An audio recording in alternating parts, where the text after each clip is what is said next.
வண்டி எடுத்துட்டு வயர் கூட எடுத்துட்டு வா, வயல்ல நிறையா சொரக்கா கிடக்கு, எல்லாத்தையும் அறுத்து தரேன் அப்படின்ட்டு எங்கள் அம்மா ஃபோன் அடிச்சிட்டாங்க. அதுக்குள்ளேயுமா நம்ம வச்ச சொரக்கா வளர்ந்துருச்சு அப்படின்ட்டு நானும் வண்டி எடுத்துட்டு கிளம்பிட்டேங்க. ரொம்ப நாளாக எனக்கு ஒரு டவுட்டுங்க, எதுக்கு இந்த கயிறு கிணத்துலேயே கிடக்குன்ட்டு. அப்புறம் தாங்க தெரியுது இது நீர்மூழ்கி மோட்டரோட கனெக்ட் ஆகிருக்கு, அதில் ஏதாவது டேமேஜ்னா தூக்கிறதுக்காக தான் இந்த கயிறு அப்படின்ட்டு. எங்கள் அம்மா அதை என்கிட்ட சொன்னதுக்கப்புறம் எனக்கு இது ஆல்ரெடி தெரியும், உங்களுக்கு இது தெரியுதான்னு பார்க்கறதுக்காக தான் நான் கேட்டேன் அப்படின்னு சொல்லிட்டு, சரி வந்த வேலையை பார்ப்போம் அப்படின்னு சொல்லிட்டு வண்டியும் வயர் கூடையும் எடுத்துட்டு சொரக்கா பறிக்கிறதுக்காக கிளம்பிட்டேங்க.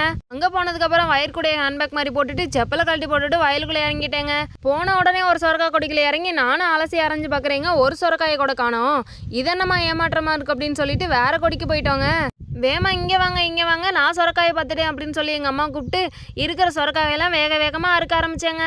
ஆர்வ கொளாரில் அருவா சொரக்காயில் பட்டுறாம அருன்னு எங்கள் அம்மா சொல்ல நானும் அதே மாதிரி அறுத்துட்டு இருந்தேங்க.